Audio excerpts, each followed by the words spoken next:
Hey everybody, this is TJ with, I keep calling it A Good Day to Roll Die, which was my old blog that I kind of nuked like a year ago. Um, and now I call this channel Captain Dunsel's Captain's Vlog. So I probably, for the sake of consistency, should probably get into that. So welcome to Captain Dunsel's Captain's Vlog.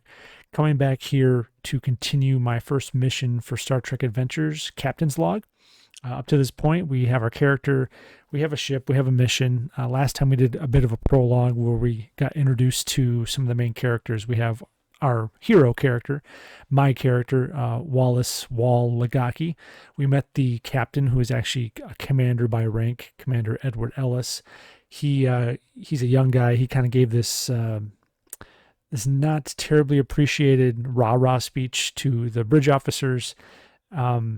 Couple of the more experienced ones maybe kind of had maybe some concerns about him at that point. And this is his first command, and it seems like maybe it's off to a little bit of an awkward start. But regardless of that, we now have our first mission to look forward to. So I want to start that and maybe even get through the first act. We'll see. I don't want this to drag on forever, and I'm thinking maybe like half an hour to keep this short and light. But we'll see. We'll see where we get to go. I guess I really haven't explained too much how this process works here. So there's a 3-act structure to the narration here. In every one of these acts, the main thing is you are narrating to a particular task, and then you will perform that task, and depending upon the outcome, we are going to narrate further. And within that, there might be some other roles we make for probability to determine like how the story is going to kind of play out. So we're looking to accomplish 5 tasks to get to the end of Act 1 here before we move on to Act 2. So remember, this is Act 1 to Episode 1, Living Nightmare. We do have a captain's log prepared for this one. I've written one out from last time. So the captain's log here is First Officer's Log, USS Terai, Stardate 53412.2. It feels like we just cleared space dock, but we're 3 days into our shakedown cruise. The Terai almost seems quiet now.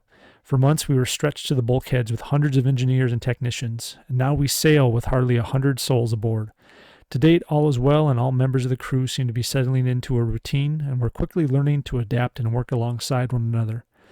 Starfleet seems comfortable enough with our progress and have since assigned us to patrol a series of communication relay stations placed in several key sectors along the neutral zone. The Romulan neutral zone, excuse me. Starfleet intelligence has reason to believe one or more of the relays may have been compromised and are leaking information about fleet movements to the Romulan Navy. We are currently en route to Vukat's star system at Warp 6. So that's where we enter into this first episode. The Terai is moving comfortably at warp into the Vukat system. And we're on the bridge. Ellis is not there. He is maybe off in his ready room or doing some other duties. So Wall is sitting in the center seat. We have most of the other bridge crew there. The doctor isn't there, who I haven't named yet still. The chief engineer, Lance Roy, he's down engineering. And I forgot to mention last time, we do have a science officer. I did not mention them being present at the meeting last time, so you can either imagine that they were, or maybe they were stationed aboard the bridge. They were, in command at that time. But we have Lieutenant Sanas, who is a Vulcan scientist, so she is aboard as well. And we're sitting there. The helmsman, who is the Aurelian Tekekchek, he kind of speaks up, and I apologize in advance. I'm not much of a voice person, but obviously we have more characters. So we have Teketchek. He's kind of sitting there staring out at the star field as it's flying by at warp from the view screen, and he goes, "I don't get it, Commander. Aren't we friendly with the Romulans now?" And Wall kind of contemplates that for a moment, and he goes, "Well, war makes for strange bedfellows, Ensign. Don't forget that it wasn't that long ago the Romulans weren't even in the war, and they only really entered because the Dominion assassinated one of their highest-ranking senators." And from behind him, Jamara Roll, the security officer, she kind of speaks up and goes, "In order to cover up a planned invasion of Romulus." And Wall nods back and he goes, "Yeah, that they certainly didn't join the fight out of any love for the Federation at the very least. And relations haven't really improved anymore since the war has ended now." And then from the other side of the bridge, you have your ops officer, Karg. He kind of grunts. He's a Klingon. He's grunting. He goes, "They smell blood." They look to take advantage of your Federation while it's still wounded. Nagaki kind of spins around in his chair and looks at Karg and goes, both us and the Klingon Empire. Karg goes, kind of concedes that point. So that's kind of our opening view, and now the ship is warping into the Vukat system, drops out of warp, and we're going to start looking for these communications relays. So I think this is probably the point where we're going to make our first roll here. We're going to make a sensor scan to determine what we can identify for this system. All right. I don't have the stats for all of our other characters rolled up. We just have Wall at this point. Maybe in the future it might make sense to do that, but right now we can just use the ship's systems and departments to make those rolls. So if we're going to do a sensor scan, I think it makes sense. We're going to use sensors, obviously, and luckily the Miranda class has some pretty good sensors. And I think if we're just going to do a general scan, I think the department would be science. If we were scanning maybe for looking for active threats or enemy ships, we might use security, but we don't expect that at this point. We're just trying to get a sense of what's going on in the system and make sure that everything looks normal, or if something doesn't, we identify it. So that would put us with a sensors of 9, a science of 3. That puts the target roll at 12. So let's go ahead and roll and see if we can hit that number. So we get a 10, we get a 4. So we do pass that roll, we succeed. So the sensors work spectacularly. So there we go. And we've already checked off one of our tasks here. We've rolled under both die have rolled under the target number, which means we can add momentum, and we could either bank that for later, or we could go ahead and spend it right away. So I'm just going to make a note here in my records for the first task. Success plus momentum. And I think, I am going to I'm gonna save that momentum for now. I think we can use it later. So, but the question is, okay, what are the sensors detecting? Well, number one, there should be 3 communications relays in this system. So the first question then becomes, are we detecting the appropriate amount of relays? And so we're going to roll on the probability chart here. We just need 1 die for that. I think it's probable that they're all going to be there, because Starfleet has not indicated any loss of signal from these relays. They're only concerned about whether the information they're relaying is being leaked to the Romulans. So let's roll that. So probable here, we're looking for 13. So yes, all of the relays are currently in place, and they are where we expect them to be for the time being. So are the relays present and working? And the answer to that is yes, they are. Okay. The next question is, do the sensors detect anything unusual in the system? And I mean, we know, obviously, we suspect there's some potential espionage going on. We obviously know what the mission parameters are. So, kind of from the GM perspective, we know a little bit. So I think it's somewhat probable that there is probably something else going on in the system that we're going to want to know about. So let's roll for that. See if we detect anything else in the system. Okay, so 14 actually means no, there's nothing else unusual being detected in this system at this time. Okay. Anything unusual in the system? And the answer is no. Okay. All right, so looks like everything kind of checks out, and the next goal is to move on to our mission parameters, right? So Wall's going to order the Terai to move at full impulse to the nearest relay, and we're going to try to get a sense of what's going on here.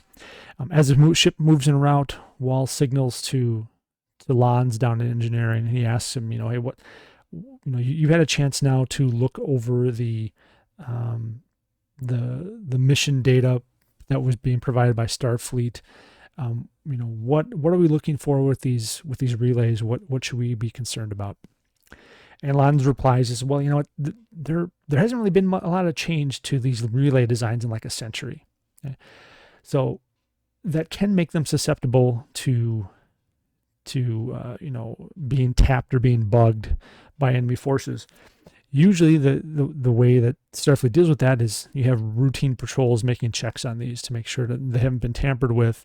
But the Dominion War has meant that there really hasn't been anyone checking on a lot of these frontier relays in many years. Normally the typical scan cycle would be like every 18 months. According to Starfleet data, it's been more than 36 months since any of these relays have been checked in the VUCAT system. So we really need to do a thorough review, thorough analysis of all these relays and to make sure that everything's working properly and to see if they might have been tampered with. Yeah. So I'll ask Lans to prepare his team, and Lans says he's already on it, which makes sense. Okay. Wall does send a signal to the commander to let him know that they have made it in the system and that they are proceeding with their mission. And Ellis lets him know, hey, if anything unusual comes up, let me know. But otherwise, just proceed as normal. So Wall is going to be in command for this part of the mission. So they come to the first relay station. These relays, they're pretty big. I can imagine there's these long cylindrical objects. They're maybe like the size of like a silo that you might see at some 40-acre farm right in the middle of rural Wisconsin, where I'm at. So they're fairly large. They have all these kind of this greebling, this detailing. Maybe there's like some antenna. Maybe there's some solar panels. They're fully automated, but they are large enough that they have some internal space for one or two crew people to beam onto them, and there's minimal life support for someone to beam in there and enact repairs and maintenance and things like that. Okay. But these automated relays, they're an important part of Federation communication systems. They're bouncing information along these networks at subspace speeds in order to make sure that the outermost regions of the Federation can communicate with one another. And so it's pretty important that they take care of that. So we're coming up to our first relay, and it's on the screen. Nothing looks unusual from a distance here, but Lans wants to perform a more thorough scan, and Wall's going to ask him how long does he think that's going to take. Right. So we do have a random time interval here on page 315 in the book. So I'm going to go to 9. So Lon says it's going to take about 6 hours per relay to perform the scans that we need in order to get this taken care of. Okay, so I guess there's not much you can do about that. Again, they haven't been serviced in almost 3 years, and this needs to get taken care of to fully evaluate whether they are possibly compromised or not. I'm not going to roll a task to see if we have to determine whether they're compromised. I'm going to assume Lans is pretty proficient, and this is a routine maintenance check, so it's just more of a matter of time than anything else. But I am going to roll to see if there's anything discovered as to whether they have been compromised or not. So we're going to do a series of rolls we have 3 of these communications relays in the system, and we're going to look at all 3 of them in turn and do a probability roll. In this case, I'm going to say for probability, I'm just going to say it's a 50-50. Okay? We're not quite sure whether they're compromised or not, but that is the reason that we're out here. So there's, I think there's equal chances to whether or not the relays are compromised. So we're going to do relay 1. Is it compromised? Or is there anything unusual with it? So let's roll that. 13. So right away, right off the bat, as Lons is running this scan, he finds, yeah, something is wrong with this relay. And at this point, no one's been beamed over to the communication relay. This has all been done remotely. It's a remote scan that's being conducted by the ship, by the engineering team on the ship. So Wall asks him, well, first Lons comes to Wall and says, there's something unusual about this relay. But we don't quite know what it is. It's sending some sort of weird kind of secondary signal that is embedded within the primary signal, and it doesn't occur on every signal cycle. So, these relays occur on kind of a repeater. Where the signal is repeated to boost the strength of the signal to get it across these vast interstellar distances. So the signal is there, but it's not always being repeated on every cycle. But it does seem to be somewhat consistent.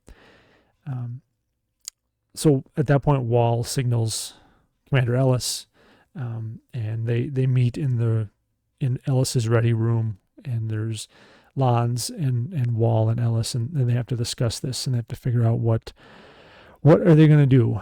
This is only the first communication relay that they've come across, and they've already run into problems. So how are they going to handle this? So what are the options possible?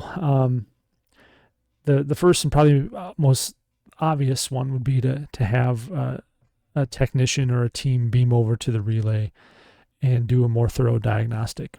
That would certainly take a lot longer. You remember this simple routine scan took 6 hours.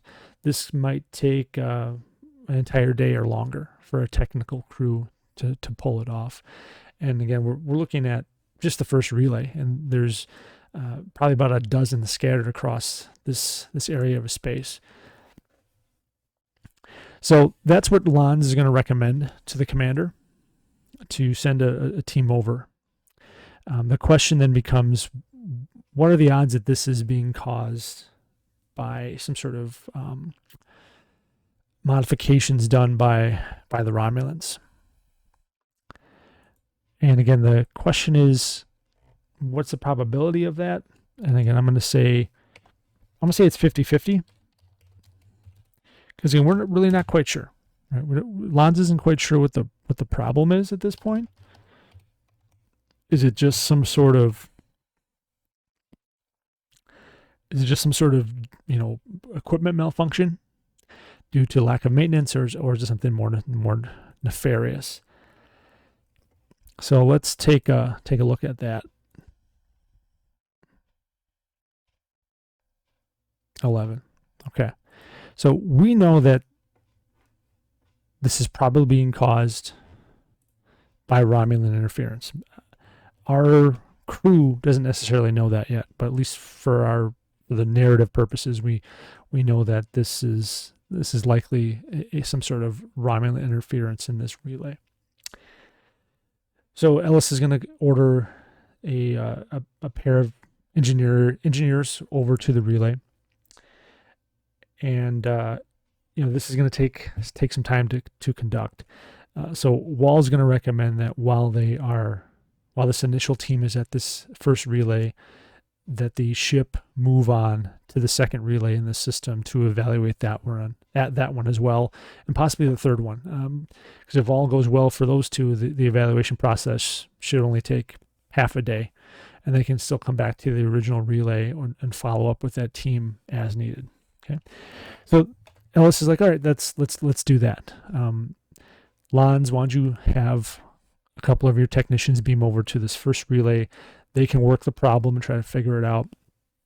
In the meantime, we're going to move on to relays 2 and 3 in the VUCAT system to see if they also have problems, and if so, how we can deal with that. Maybe we can get some more information from those other relays to figure out what's going wrong with the first one. Okay, so the ship moves on to relay number 2. Again, we're going to do the same 50-50 probabilities or issue with this relay. And again, we find, yes, there is an issue with this relay as well. Question is it the same issue? I think it's pretty likely that it's the same kind of problem. So let's roll for that as well. I'm going to say it's very probable, or it's probable. Let's just call it probable. Okay. And it's not the same issue, even if it was highly probable. So this second relay has another problem. It's not the same. And this starts to kind of perplex Lons and perplex the rest of the crew. This second problem is not the same. They do not find the embedded signal in this relay's signal cycle, but there's something else wrong with it in terms of the attenuation of the signal, which is outside the standard parameters. So they're going to have to put a second crew on the second relay to try to figure out what the issue is here as well. And then finally they said, well, they got these first two. They have this first two crews working on these first two relays. Well, let's go to a third one. Another 6 hours goes by, and we have another issue with this relay as well. I feel like these dice, these virtual dice are loaded here. Does this issue have any sort of similarity to the first two issues? We'll call that probable again. Yes. Okay. So there's a similar issue. Is it more similar to relay 1 or relay 2? So we'll say we'll roll again. If it's 1 to 10, we'll say it's relay 1. 11 to 20, it's relay 2. Okay. So the problem is it's an attenuation issue similar to relay 2. Okay. So all of these things are failing. It's still, from the character's perspective, it's still possible that this is just normal maintenance issues. Could still possibly be interference from the Romulans, right? So they send a third technical team to deal with the issues on the third relay, see if they can solve some of the problems that they're having. Now, again, at this point, we're 12 plus hours from the original deployment of Technical Team 1 to the first relay. And at that point, they get a communication from the technical team. And they say, well, they haven't solved the problem yet, but they think they've been able to identify and triangulate a source, a origin for that second signal. Okay? The second signal is not originating from the communication array; it's being fed to the array, and then it's being repeated through subspace. And that signal originates very close to the Romulan neutral zone in a adjacent sector. And now let's give it a name. Okay. Let's give our sector a name. So where are we here? So let's roll 2 dice. So we have 6 and 16. So it's going to be the Zeta Omicron system. Okay. So our technical team finds the second embedded signal. It's coming from the Zeta Omicron system bordering the neutral zone.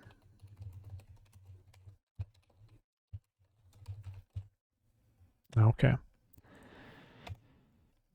So what do we know about the Zeta Omicron system? It's near the neutral zone. Quick scan of ship's computers find there aren't any known Federation colonies or inhabited systems in that particular system. And in fact, there aren't even any relays there. There's a listening outpost that's placed within about a light year of the neutral zone, but that's really the only significant Federation infrastructure in that system. But something's originating from there, and it's not from the listening post itself. It's from kind of a empty spot in space. Ellis is certainly curious about it. He's concerned about it. Wall wants to go investigate it. He thinks, hey, this is our only lead so far. We don't know what's going on with these, but it looks like that this isn't just an internal maintenance problem. This is something that's originating from outside our relays, and it's introducing something into our systems, and we need to figure out what that is. Ellis doesn't disagree, but he feels that there's 3 technical teams on these relays. They're trying to work the problem, and he wants to give them more time to try to come up with some solutions to sort out these relay issues themselves. So Wall suggests that he take one of the runabouts with a team to go investigate this signal. And the Terai can stay within the VUCAT system to monitor the work on the relays. And if anything comes up, they're just going to be one sector over. The runabout can handle itself, right?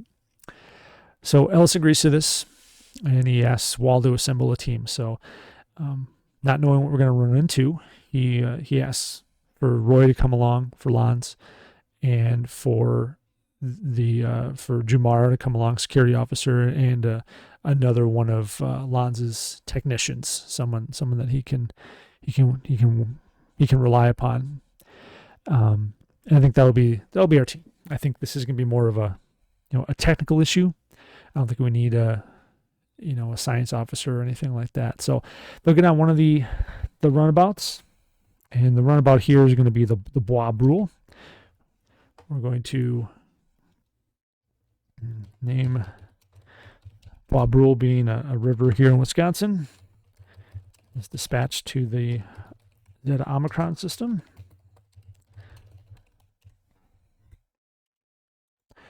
And they're going to go make a beeline for the signal origin point for that second signal there. All right. So they get over to that second signal. They get into the Zeta Omicron system, and the runabout is cruising through. Again, it's pretty empty space. There's really not a lot here. This is maybe like a type F star, very very hot blue-white star. There aren't any significant planetoids here. Maybe it's just kind of an asteroid belt or other debris, things like that. But as they approach the Zeta Omicron system and they start to near the coordinates for the signal, they find they are in fact in this asteroid belt, and there are some pretty large rocky structures. But there's one as they get closer that seems to stand out because it's kind of elongate. It at first looks vaguely asteroidal, but as you get closer, you realize it's not an asteroid. It's something else. It's a structure. It's not necessarily natural, and they quickly realize, and one of them, maybe it's Lons. He goes, "I think that's a ship," and Jumara goes, "Yeah, a really, really big ship." And sure enough, it is. It's a vessel of some sort, and it is at the coordinates that the second signal is coming from, and it's massive. It is. It absolutely dwarfs the runabout. It would certainly dwarf the Terai. It's probably it might make a Galaxy class ship seem a little small. This very large. It's elongated, but it's relatively flat, and kind of sinusoidal.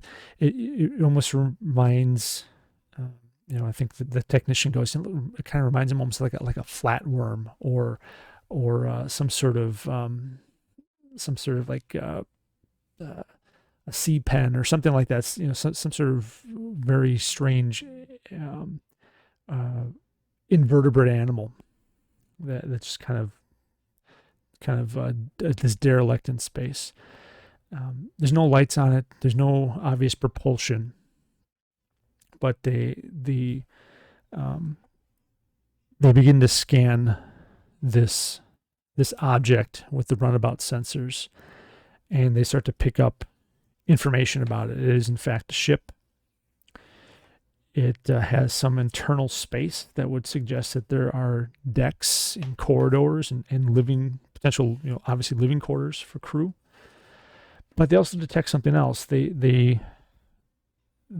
It's made out of a number of different metals and composite materials, some that are known to Federation science and some that are not definitively identified by the runabout's computers. But it's also composed of a lot of organic elements as well, living elements, almost as if there are layers to it, almost like an epidermal layer, like tissue, like skin to it.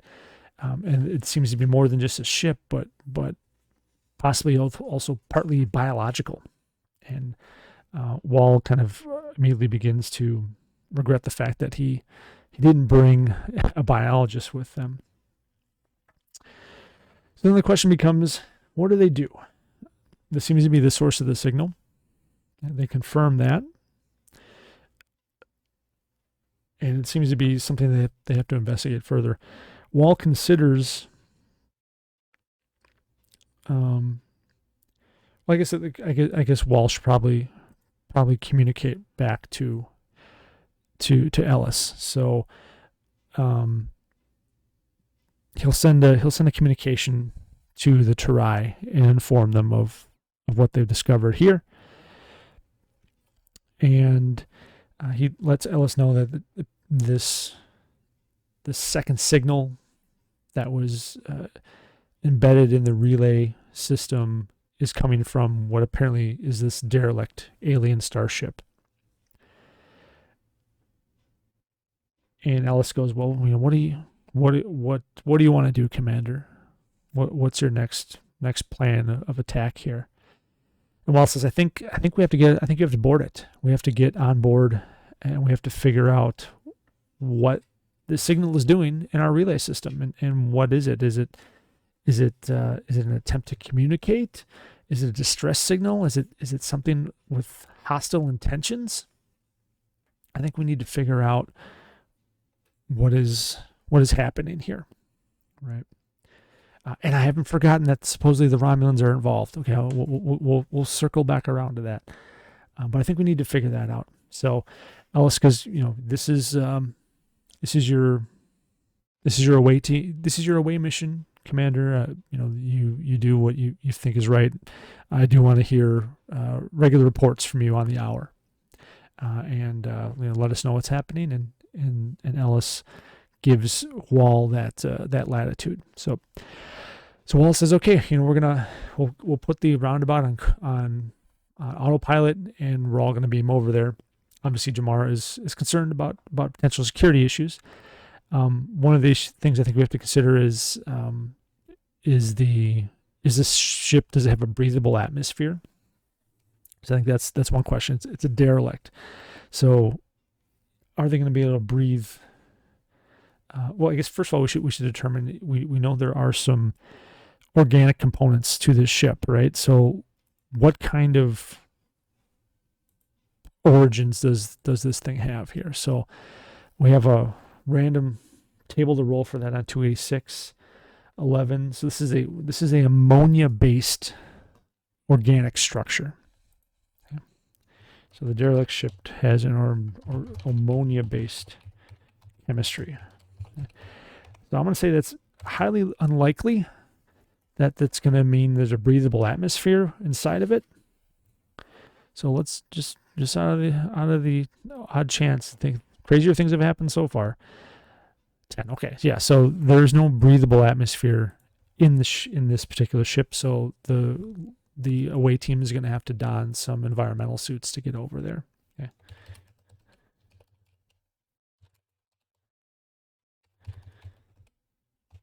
Okay.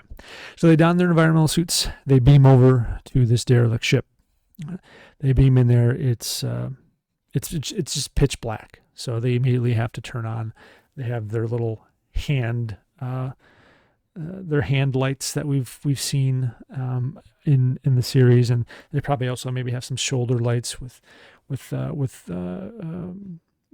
some other accoutrements and stuff like that. Maybe some recording devices, some sensor technology, things like that. So they beam over right away. The first thing is where have we beamed into?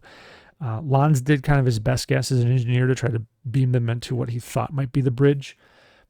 But clearly this is just a big empty space. There aren't any obvious control surfaces or like chairs or stations that you would expect to see like on a Federation ship. Instead, this is just one fairly large room. The walls kind of curve up towards the ceiling.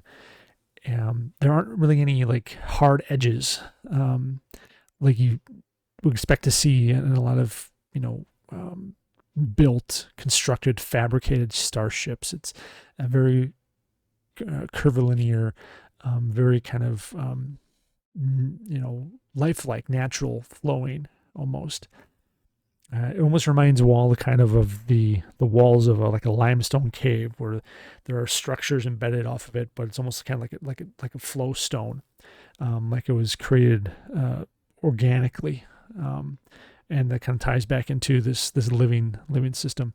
Sensors show, there's a ammonia-based atmosphere in here. It would be highly caustic. No way should any of them turn off, take off their helmets and try to breathe anything in here. There are no obvious signs of life. That's clear. But also there are no bodies, no skeletal structures. If there was a crew here, they certainly are not here anymore. And what's left behind here is the ship. So Lon starts to scan things, and there certainly seems to be some sort of power system. There's extremely minimal power. But the ship is not entirely dead inside. There are some functions that are taking place. So all goes well. Do you guys think you can turn on the lights, get anything going here? What do we have? So Lance kind of looks around and go, well, maybe we can get something going. We gotta find like a control surface or something that we can use here. So what are we going to do here? Should we do a task roll here to see? Now we know Wall is not the engineering marvel here, right? But he's got good insight, and I think let's do an insight / science roll to see if, again, obviously there aren't the normal user interface systems here on this ship, but maybe there's something that Wall can identify to go, maybe this is what we need to use, right? So let's do that. So he's got insight 11, science at 2. So he's going to be, and I'm doing science because again, this is a living structure. So maybe Wall can identify something that looks like it may be an interface for a organic system. So I'm going to do that. So I'm going to roll here. So we're looking for a target number of 13. We do have that momentum. Oh, okay. So we did get a success. We also got a complication. Now I think I could burn my momentum. If I wanted to kind of override that and re-roll that, or I can let the complication happen. Let me think about that here for a second. What do I want to do here? Where are the rules here for rolling stuff? Pardon my mess here. Okay. So success at a cost. Well, that's not really it.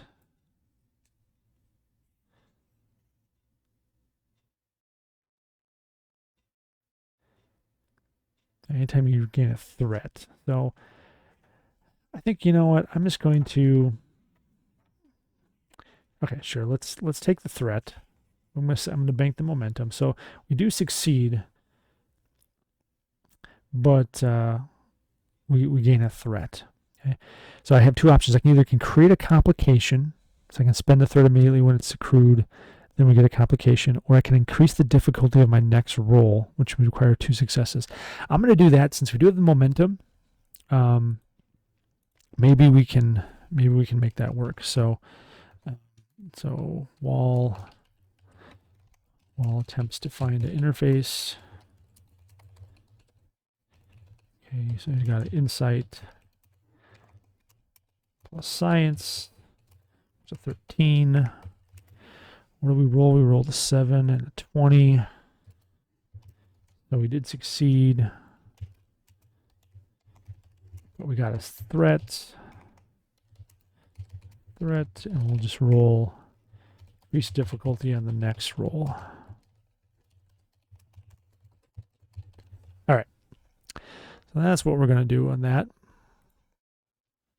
And you know what? I lost my, there we go.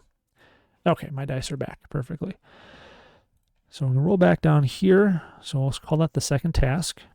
Okay, so we did succeed on that. So what do we find? So Wall, the whole crew is kind of looking around in this vast cavernous space, and they're kind of maybe losing a little bit of hope here, because again there doesn't seem to be anything. And finally, Wall kind of notices this this kind of opening, if you will, an indentation in part of the structure of the wall. And not only that there's an indentation, but there seems to be a pair of them on approximately kind of shoulder width apart on either end. And he notices that there really isn't anything else around here like that. And immediately above that, this pair of openings in the wall, there's kind of this translucent film that when he shines his light onto it, it kind of has this kind of iridescent effect. And he notices that the rest of the wall doesn't have that. The rest of the wall is kind of this matte background. So he maybe foolishly kind of begins to extend his hand into one of these openings. Jamar kind of sees him out of the corner of his eye and is like, Commander, what are you doing? Don't do that. But it's already too late. Wall's got his hand in this opening, and he kind of feels a series of protrusions, almost kind of like he thinks back to how in the olden days his ancestors used to have to use physical buttons to activate things. So he kind of touches a few things, and all of a sudden that iridescent portion of the wall kind of turns on. It's some sort of like organic liquid crystal display system. So sure enough, we find some sort of interface, and Wall signals Lons and goes, I think I might have found what you're looking for, Lieutenant. Here's might be our access into this ship's systems. So Lance comes over there. Sure enough, he uses both hands and starts interacting with this opening in the wall. And of course, a lot of the stuff on the screen is a bit gibberish, but it does seem to have, there's a mathematical component to it, which he starts to kind of interpret it and goes, I think this is these numbers look like something to do with probably they're giving me some sort of readout with regard to the current status of some of these systems. I don't know exactly what they are, but I think we do have maybe some insight into this ship here. This is our way in. If we can turn it on. So the question then becomes, how do they do that, right? What can we do? They have this computer terminal. Wall goes, well, can we get this thing turned on? Can we activate any of these systems? Can we get access to anything in here to figure out what's going on? Do we see anything about the signal, I guess, is the question. So maybe that's a good probability roll. As Wall is kind of interpreting this data that's starting to come across the screen, does any of it look similar to the signal that was being sent to the ship? And sure enough, 20. I forgot to even say. Oh no. Hang on, let me re-roll here. So I think it's gonna be probable. Okay. 18. So no. I guess so. No. None of this initial data looks to be related to the signal that's coming to the relay station. Okay.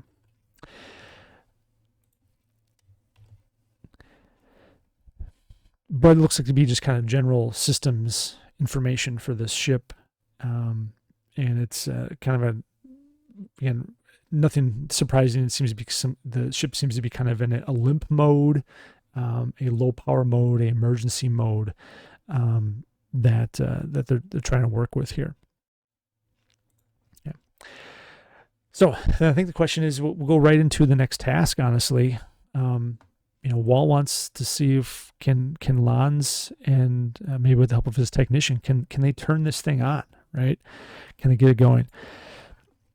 So again, we're going to use the standard systems and departments here. I think we're going to do, obviously we're dealing with a computer system, so that's 8, and engineering, so 2. So it's 10, which is not very high. And of course we have that increased difficulty, so we got to make sure both of these roles have to succeed if Lon is going to be able to turn on this system. So let's see if he does that. Ooh, nope, just missing. Obviously the momentum won't do anything. So Lons is not able to turn on the system. And the question, I think this question becomes, well, why couldn't he? Was it just is the role fails? Okay. Why doesn't the system want to turn on? Okay. It could be kind of a lack of familiarity with the system. That's a possibility. Could be maybe is the ship too damaged? I don't know if that's the case, right? Because the ship is still has power. It just seems to be kind of in this this low power setting right now. But we'll take a look. I'm gonna call that improbable. Okay, so yeah, so the ship is not beyond repair. It's not so damaged that the system can't turn on. Okay. So maybe is it that the system doesn't want to turn on? Okay. Maybe it for some reason it's refusing to turn on. Maybe we don't have permission to turn on. I think that's pretty probable. So there you go, 15. So it's not that the system can't be turned on. It's that the system is resistant to being turned on. Okay? And we know that this is a partly organic system. If this is some sort of living entity, maybe it's resisting these inputs. So Lons tries for quite a while, and Wall goes, well, what's the prognosis here, Lieutenant? What can we do it or not? And Lance finally shakes his head and goes, "Sir, I've tried everything I possibly can think of. I've tried things I haven't thought of since my academy days, and I just can't get this thing to do anything." And Walt goes, "It's just too far gone, isn't it?" And Lon shakes his head and says, "No, it's not that. I think it has plenty of power. The numbers here suggest that it should be more than possible to reactivate this ship, but it almost seems like it's fighting me. It doesn't want to turn on. It doesn't want to be activated, and I don't know why." So that's the mystery we have, is why is this ship not turning on? So at this point, it's been probably more than an hour. Wall calls into the Terai and gives the captain an update on the status of the mission. He says, lets him know that the ship seems to be partially organic, almost kind of like a living, maybe not living, but definitely not just a built ship. It almost seems kind of there's indicators that it might be some sort of hybrid cyborg like thing. They're not quite sure at this point, but it's more than just a ship. It's not so much built, almost like it feels like it was grown or shaped into what it is now. And he also describes the difficulties they had with trying to activate the systems, and how Lons states that it seems like the systems are resistant to being turned on.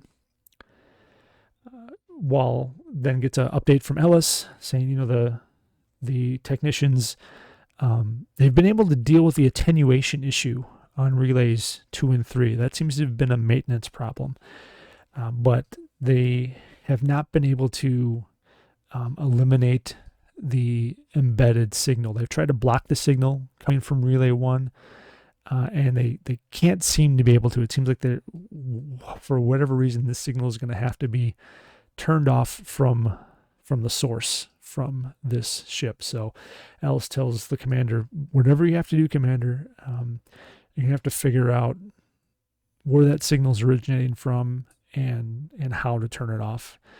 So keep doing what you're doing, and we'll be in touch. And we're gonna do what we can on our end to try to get this sorted out." So Ellis out. They cut off communication with the Terai. So whilst they're with Jumara and Lons and the technician, and they had to try to figure out their next steps, maybe is there another computer terminal that they can find somewhere in the ship that might be active? That's a possibility. Again, they've only explored a small part of it. So that's one thing they can look for. The other thing is that this terminal didn't have any information about the signal. So maybe the signal is originating from some other component somewhere in the ship. The other fact is that they don't really know much about this ship yet, right? Other than the fact that it's ammonia based, and it seems to be connected to whatever's happening on the relay.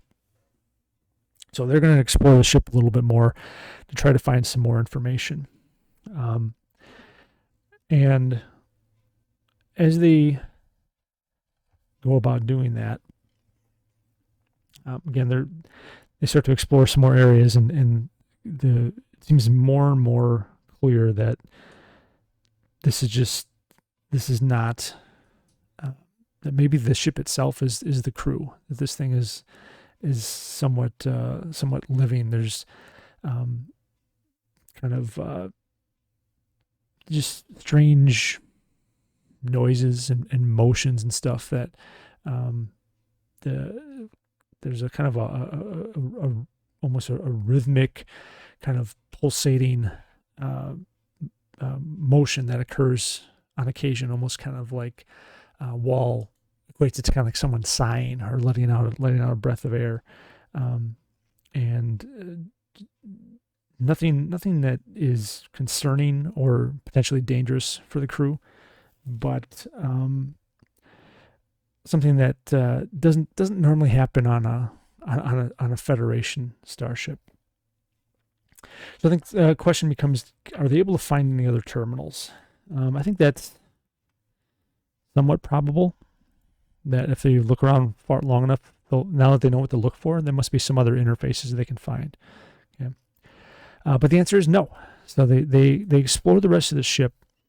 Maybe they find what looks to be terminals, but they can't turn them on. They can't activate them like that one that Wall interacted with.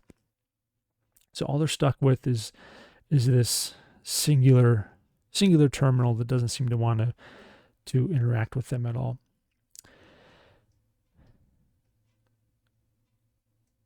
So what is Wall going to want to do at this point? I think maybe it has to try to approach the problem from another angle. Okay? So they were able to trace the signal back to the ship. The one active terminal doesn't seem to be in any way connected to this signal. So maybe there's some other way that they're going to have to look for it externally. So the question is, since they were able to use their own Federation technology on the relay signal to triangulate the source of that second signal, maybe they have to go back and use their own technology, right? Maybe they have to go back and use the sensors and the information on the runabout itself. I don't think they have to necessarily go back to the runabout. They could probably use their tricorders to interface with it remotely to find that. So let's try doing that. So Wall suggests, we seem to be coming to dead ends here on the ship itself. So let's go back to what we know. We know that according to our own technical information from the relay system, information that was confirmed by our own ship sensors on the Terai, that the second signal originated here, and it was pinpointed to this particular vessel. And we can't seem to find any information related to it on the vessel itself, but we have the runabout. Maybe the runabout can give us an exact location of where the signal is being generated in the ship itself. Okay. So we asked Lance, is that possible? And he goes, oh yeah, it should be possible. Yeah, if we can get anything to work around here, it should be possible. So going back to, I don't want to do the same kind of role we just did, but well, I don't think we have to, right? So we did computer systems. So I think that this would be a sensor, and I think we would do engineering. Right, so we're going to use the runabout sensors, and Lons is going to interface with the runabout and do a scan of the ship, and they're going to filter for only that signal information, right? That particular frequency of that signal to determine where it's coming from. So that's what we're going to do. So sensors 9, engineering 2, it's 11. We don't have any super complications. We still have our momentum, so I really want to make this one work. 12, okay, so I'm going to spend my momentum here to roll one more die. So we have a 12 and a 13. I'm going to roll one more. Yeah, okay. So we spent the momentum. We got a 3, so we got a success on that. Okay. So sure enough, the runabout is able to provide a more precise location of the origin of that signal. Okay. And it is located on the aft portion of the ship, quite a ways from where the crew is. So they decided they're going to do a site-to-site transport using the runabout's transporters to put them closer to that system. Because the ship is, like I said, the ship is very large. It would take them possibly in half an hour of walking through these corridors that they're not very familiar with to finally get to where the signal is. So they're going to do that. They're going to beam over to that particular portion of the ship. to find this signal. And when they get there, they beam into not this large cavernous room this time, but it's much smaller. It's almost kind of cramped, almost claustrophobic for these four Starfleet officers to beam in there. But again, it's kind of this long singular corridor. Kind of the wall curves just above their heads, and they almost have to crouch down. Wall's a pretty tall guy. He has to kind of get down a little bit to walk through there. Again, there's no overhead lighting, but there is at the end of this corridor, there is a very faint light that's emanating, and that's because here again we have this additional computer terminal that they have positioned at the end of this corridor. All right, so Lon approaches it first. He's obviously the guy with the best chance of understanding what's going on. He starts reading the display and goes, this sequence of digits here, the sequence of numbers, it matches the frequency of that signal. I think this terminal is responsible for whatever the signal is being sent to that relay station. So Wall asks, "Well, what can you tell me about the signal?" I guess he initially thinks about, well, just turn it off. But the question is, should it be turned off? What's the purpose of that signal? Jamara kind of turns to him and goes, well, "Of course it should be turned off. It's compromised one of our relay stations." And Wall says, "We don't know that. It's I guess you could say it's hijacked the signal in our system, but has it done anything? Has it done anything to actually compromise it?" Jamara kind of shoots back, and goes, "Well, the Romulans, they're using it to monitor our fleet movements." But Wall goes, "Look around it. I don't see any Romulans here. Is this a Romulan ship?" We haven't seen any evidence of Romulans here. Why and how would the Romulans use this derelict vessel to try to spy on us? We can't even get to turn on. How could they possibly do anything with this? So Wall's kind of he's not sure if the signal is he's not certain if they should turn it off right away, right?